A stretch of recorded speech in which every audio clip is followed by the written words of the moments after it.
नमस्कार, बहुत स्वागत है आपका खबर असरदार में। मैं हूं रीनू। सबसे पहले बात करेंगे, राष्ट्रपति रामनाथ कोविंद भोपाल पहुंच गए हैं।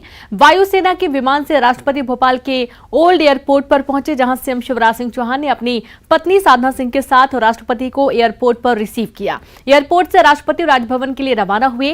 राजभवन में ही राष्ट्रपति रात्रि विश्राम करेंगे और कल राष्ट्रपति सुबह 10:50 पर कुशाभाऊ ठाकरे कन्वेंशन हॉल जाएंगे, जहां आरोग्य मंथन कार्यक्रम का उद्घाटन करेंगे और इस कार्यक्रम में उनके साथ मुख्यमंत्री शिवराज सिंह चौहान भी मौजूद रहेंगे। जिसके बाद शाम 5 बजे मोतीलाल नेहरू स्टेडियम पहुंचेंगे। प्रदेश के 85 स्वास्थ्य संस्थाओं के उन्नयन और निर्माण कार्यों का भूमि पूजन करेंगे। भोपाल में अस्थि रोग संस्थान और स्वास्थ्य रोग विशेषज्ञ अस्पताल के निर्माण कार्यों का भूमि पूजन करेंगे। राष्ट्रपति 29 मई सुबह 8 बजे भोपाल से उज्जैन के लिए रवाना होंगे, तो 29 मई सुबह 9:30 बजे पुलिस लाइन हेलीपैड उज्जैन आगमन होगा। सुबह 9:50 पर रामनाथ कोविंद कालिदास संस्कृत अकादमी उज्जैन पहुंचेंगे और यहां अखिल भारतीय आयुर्वेद सम्मेलन को वो संबोधित करेंगे। सुबह 11:10 पर महाकाल मंदिर में रामनाथ कोविंद बाबा महाकाल के दर्शन करेंगे और 20 मई को उज्जैन से राष्ट्रपति इंदौर जाएंगे। शाम 6 बजे रामनाथ कोविंद इंदौर एयरपोर्ट से दिल्ली के लिए रवाना हो जाएंगे। तो 29 मई को उज्जैन से राष्ट्रपति इंदौर जाएंगे और शाम 6 बजे रामनाथ कोविंद इंदौर एयरपोर्ट से दिल्ली के लिए रवाना हो जाएंगे।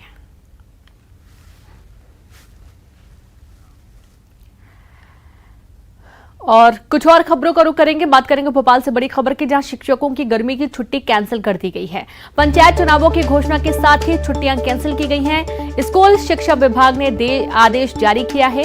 आदेश तत्काल प्रभाव से लागू। 1 मई से 9 जून तक गर्मी की छुट्टियां थी, जिसे कैंसिल कर दिया गया है।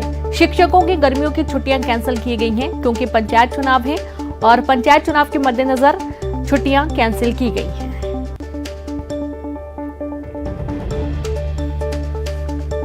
तो पंचायत चुनावों की घोषणा के साथ ही छुट्टियां कैंसिल की गई हैं। भोपाल से आपको बड़ी खबर दे रहे हैं। स्कूल शिक्षा विभाग ने आदेश जारी किया है, जिसमें आदेश तत्काल प्रभाव से लागू हुआ है।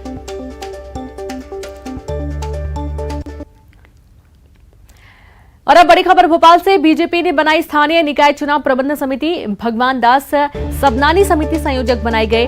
पंचायत नगरीय निकाय चुनाव प्रबंधन देखेगी समिति, जहां समिति में रजनीश अग्रवाल, लोकेंद्र पराशर, शैलेंद्र शर्मा, हितेश वाजपेयी, विजय दुबे, आलोक संजर होंगे सदस्य।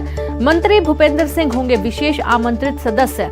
मंत्री महेंद्र सिंह सिसोदिया होंगे विशेष आमंत्रित सदस्य।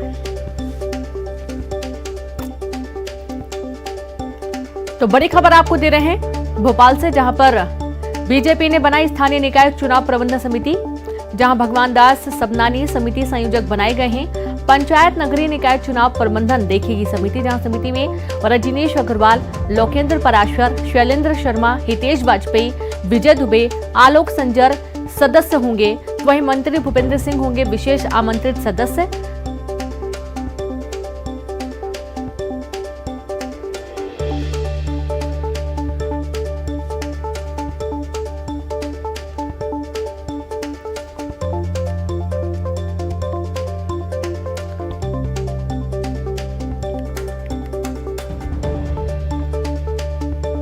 तो देखिए कि बीजेपी ने स्थानीय निकाय चुनाव प्रबंधन समिति बनाई है और इसमें कई लोग शामिल हैं। तो जैसा कि आपको मालूम है कि पंचायत चुनाव और उसके मद्देनजर अब लगातार बीजेपी तैयारियों में जुट गई है। और अब चलिए सीधे रुख करेंगे, अनुराग जुड़ गए। अनुराग, देखा जा रहा है कि बीजेपी पूरी तैयारी कर रही है और स्थानीय निकाय चुनाव प्रबंधन समिति बनाई गई है। अनुराग। बिल्कुल रीनू, देखिए जिस तरीके से पंचायत चुनाव की तारीखों का ऐलान हुआ है, उसी के बाद से एक्टिव मोड पर बीजेपी नजर आ रही है। आज सुबह ही बीजेपी दफ्तर में चुनाव प्रबंधन दफ्तर की शुरुआत की गई थी। मुख्यमंत्री शिवराज सिंह चौहान, बीजेपी के प्रदेश अध्यक्ष की मौजूदगी में एक कार्यक्रम हुआ था, लेकिन अब उससे आगे बढ़ते हुए बीजेपी ने चुनाव प्रबंध समिति का भी गठन किया है। भगवान दास सबनानी को इसका संयोजक बनाया है। इसके अलावा रजनीश अग्रवाल, हितेश वाजपेयी और दूसरे नेताओं को सदस्य इसमें बनाया गया है। तो किस तरीके से चुनाव प्रबंधन का काम देखा जाएगा, कैसे बीजेपी पूरे प्रबंधन पर फोकस करेगी, इसको लेकर बीजेपी ने अपनी टीम का ऐलान कर दिया है। पंचायत चुनाव से लेकर नगरीय निकाय चुनाव में होने वाली गतिविधियों पर ये टीम नजर रखेगी और यदि कहीं कोई शिकायत या शंका होती है तो राज्य निर्वाचन आयोग को तत्काल शिकायत भी की जाएगी। तो पूरी तरीके से अब बीजेपी मुस्तैद नजर आ रही है और उसी के तहत पहले बीजेपी दफ्तर में चुनाव प्रबंध समिति के दफ्तर की शुरुआत हुई और अब चुनाव प्रबंधन समिति का गठन किया गया है। जी बिल्कुल, बहुत शुक्रिया आपका अनुराग तमाम जानकारी के लिए। तो आप देखिए, चुनाव प्रबंधन समिति का गठन किया गया है और अब अगली खबर है, जहां आगर मालवा जिले की ग्राम पंचायत ताखला में सरपंच चुनाव को लेकर असमंजस की स्थिति बन गई है। दरअसल 25 मई को त्रिस्तरीय पंचायत चुनाव के लिए आरक्षण की प्रक्रिया संपन्न कराई गई है। प्रक्रिया में ग्राम पंचायत ताखला के सरपंच का पद अजजा वर्ग के लिए आरक्षित हुआ है, लेकिन यहां इस वर्ग का कोई भी मतदाता नहीं है। ग्रामीणों ने आपत्ति दर्ज करवाकर फिर से आरक्षण की मांग की है। तो वहीं सुसनेर एसडीएम का कहना है कि आपत्ति मिली है, जिस पर प्रतिवेदन बनाकर जिले में भेजा गया है। निर्देश के अनुसार ही अब आगे का फैसला हो पाएगा।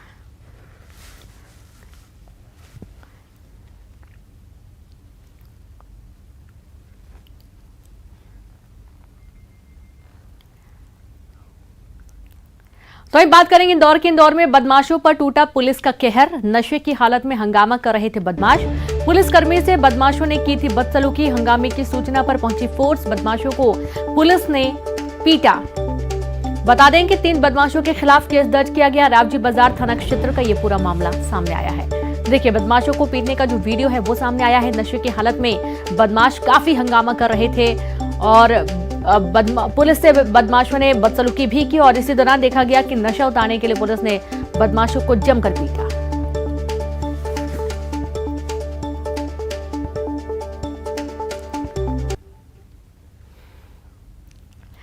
द्विपीठाधीश्वर शंकराचार्य स्वामी स्वरूपानंद सरस्वती के शिष्य स्वामी अभिमुक्तेश्वरानंद छिंदवाड़ा पहुंचे और यहां उन्होंने छोटी बाजार स्थित बड़ी माता मंदिर और श्री राम मंदिर के दर्शन किए।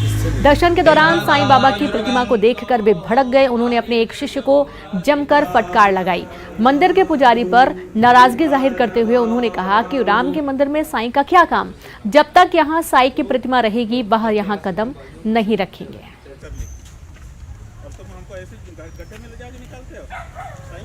जी, हमको बड़ी प्रसन्नता हुई कि भगवान का दर्शन होगा। जी, एक देवी जी के मंदिर में हम गए और एक राम जी के मंदिर में। जी, लेकिन दोनों जगह जी जो दृश्य हमने देखा जी, उससे हमको ये समझ में आया जी कि छिंदवाड़ा के हिंदुओं का खून विकृत हो गया है। जी गुरु जी, इससे ज्यादा हम कुछ नहीं कहेंगे। काशी और मथुरा में दोनों जगह पे वो चाई की मूर्ति जी बैठी हुई है। जी जी, हमारे भगवान के मंदिर में उसका क्या काम है? जी, लेकिन अगर उसका गुरु जी उसका आपको स्थापना करना है, उसकी पूजा करनी है जी, तो फिर भगवान राम की जरूरत क्या है आपको? जी, कृष्ण की जरूरत क्या है? फिर उसी की करके कर लीजिए। लेकिन ये सांकर्य जी, घालमेल, ये ठीक नहीं है। और ज्यादा जानकारी के साथ संवाददाता राजेश करमेल जुड़ गए हैं। राजेश, अक्सर ये देखा जाता है कि कई मंदिरों में साईं की भी मूर्ति होती है। स्वामी जी को क्या यहाँ पर खटक गया? क्यों इतनी नाराजगी व्यक्त की उन्होंने?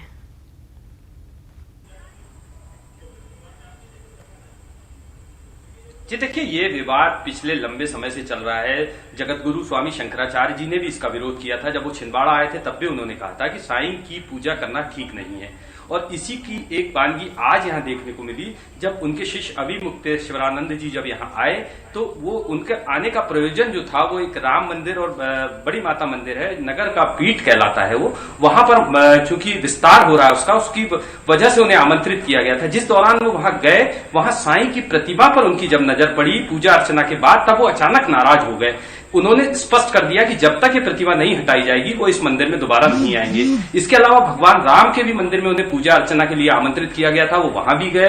पहले उन्होंने वहां तस्दीक की कि क्या साईं की प्रतिमा वहां भी है। लोगों ने बताया कि वहां नहीं है, लेकिन जब टाइल्स पे जब उनकी साईं की प्रतिमा उन्हें नजर आई तो वहां भी वो काफी नाराज हो गए और उन्होंने स्पष्ट कर दिया कि यहाँ अब वो आना ठीक नहीं समझते। और उन्होंने साफ शब्दों में कह दिया कि जब तक ये प्रतिमाएं यहाँ से हटाई नहीं जाएगी तब तक वो यहाँ नहीं आएंगे।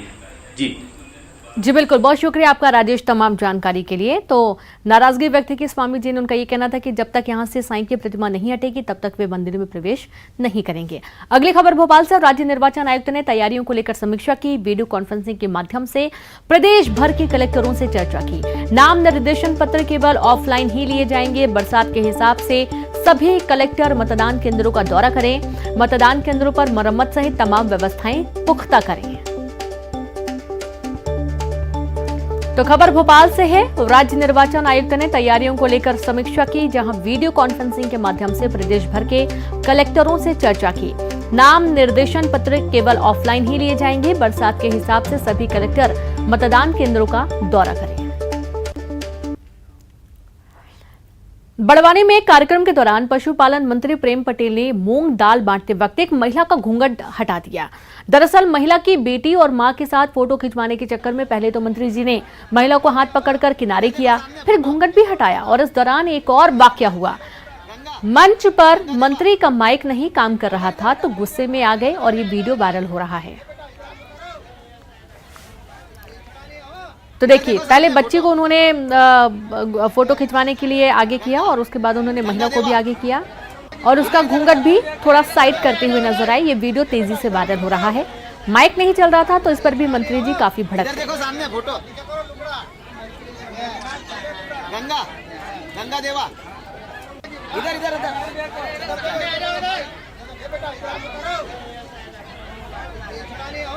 इधर देखो सामने फोटो।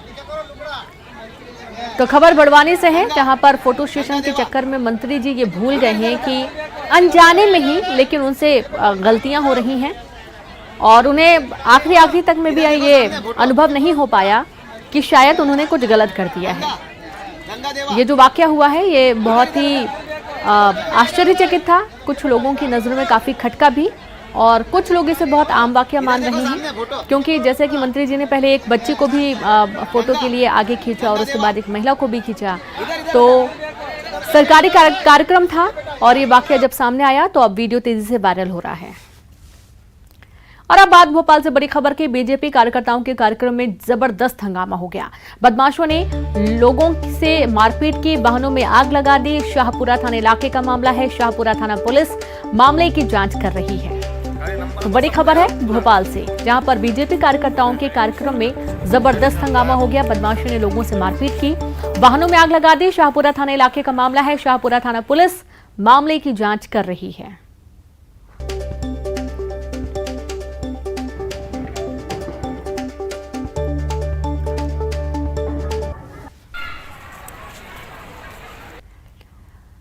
और एक अहम खबर है, लद्दाख के तुर्तुक सेक्टर में एक सड़क हादसे में सेना के 7 जवानों की जान चली गई, जबकि 19 जवान गंभीर रूप से घायल हो गए हैं। बता दें कि कई जवान गंभीर रूप से घायल हैं। बताया जा रहा है कि यह हादसा थोइस से लगभग 25 किलोमीटर दूर हुआ, जब सेना के जवानों को ले जा रही एक बस श्योक नदी में करीब 50 से 60 फीट गहराई में गिर गई। मौके पर तुरंत राहत बचाव अभियान चलाया गया और गंभीर घायल जवानों को अस्पताल भर्ती किया गया। पीएम मोदी ने हादसे पर गहरा दुख जताया है।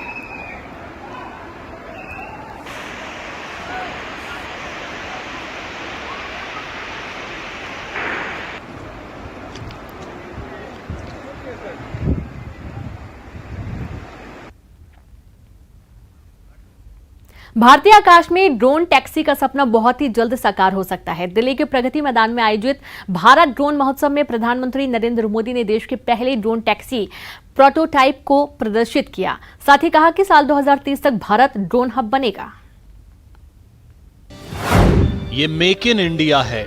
जिन जिन स्टॉल पे गया तो वो बड़े गर्व से कहता था, साहब ये मेक इन इंडिया है, ये सब हमने बनाया है। ड्रोन सेक्टर में अपार संभावनाएं। ये जो ऊर्जा नजर आ रही है वो भारत में ड्रोन सर्विस और ड्रोन आधारित इंडस्ट्री की लंबी छलांग का प्रतिबिंब है। ये भारत में एम्प्लॉयमेंट जनरेशन के एक उभरते हुए बड़े सेक्टर की संभावनाएं दिखाती है। नया भारत, नई गवर्नेंस, नए प्रयोग। ये उत्सव सिर्फ एक टेक्नोलॉजी का नहीं, बल्कि नए भारत की, नए गवर्नेंस का, नए प्रयोगों के प्रति अभूतपूर्व पॉजिटिविटी का भी उत्सव है।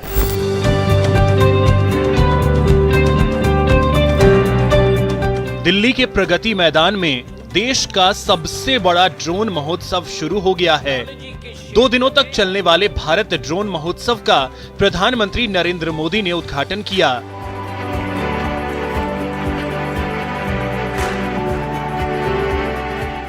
साथ ही किसान ड्रोन ऑपरेटर्स और farming, fertiliser spray, military, security, border monitoring समेत कई प्रयोगों में जुटी कंपनियों और स्टार्टअप्स से जुड़े लोगों ने संवाद किया। इस महोत्सव में ड्रोन सेक्टर से जुड़े 1600 से ज्यादा लोग हिस्सा ले रहे हैं। इनमें विदेशी राजनयिक, सशस्त्र बल, पुलिस बल, सरकारी और निजी सेक्टर के प्रतिनिधि शामिल हैं। इसमें 70 से ज्यादा लोग अपनी टेक्नोलॉजी का प्रदर्शन कर रहे हैं। इस महोत्सव में 150 रिमोट पायलट सर्टिफिकेट लॉन्च किए गए। हमारे किसान भाई बहन भी हैं, ड्रोन इंजीनियर भी हैं, स्टार्टअप्स भी हैं, विभिन्न कंपनियों के लीडर्स भी यहां मौजूद हैं और 2 दिनों में यहां हजारों लोग इस महोत्सव का हिस्सा बनने वाले हैं, मुझे पक्का विश्वास है। भारत ड्रोन महोत्सव में इस बार सबसे आकर्षण का केंद्र ड्रोन टैक्सी प्रोटोटाइप है। पीएम मोदी ने इसे प्रदर्शित किया। आईआईटी मद्रास की कंपनी ई-प्लेन ने इसे तैयार किया है। ये पूरी तरह से मेड इन इंडिया और इसे साल 2025 तक सर्टिफिकेट मिलने की उम्मीद है। ड्रोन टैक्सी का ट्रायल सबसे पहले सेना के साथ किया जाएगा।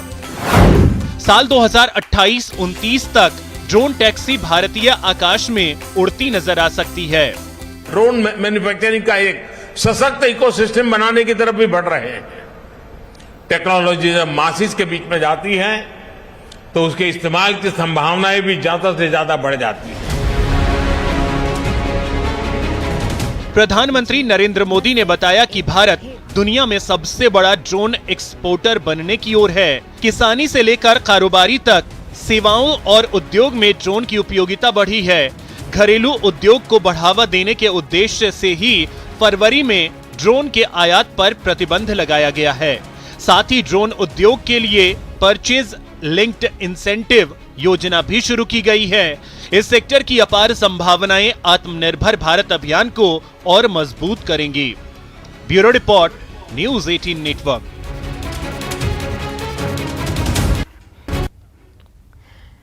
और चलिए एक बड़ी खबर बता दें, जहां पर सीएम शिवराज की अध्यक्षता में प्राकृतिक कृषि बोर्ड की पहली बैठक गुजरात पद्धति पर होगी। प्रदेश में प्राकृतिक खेती, गुजरात में होने वाली प्राकृतिक खेती का अध्ययन होगा। अध्ययन के लिए जाएगा अफसर, किसान और जनप्रतिनिधियों का दल। तो खबर जहां पर मुख्यमंत्री शिवराज सिंह चौहान की अध्यक्षता में प्राकृतिक कृषि बोर्ड की पहली बैठक होगी। पहली बैठक और गुजरात पद्धति पर ये होगी, जहां प्रदेश में प्राकृतिक खेती, गुजरात में होने वाली प्राकृतिक खेती का अध्ययन होगा। अध्ययन के लिए अफसर, किसान और जनप्रतिनिधियों का दल जाएगा।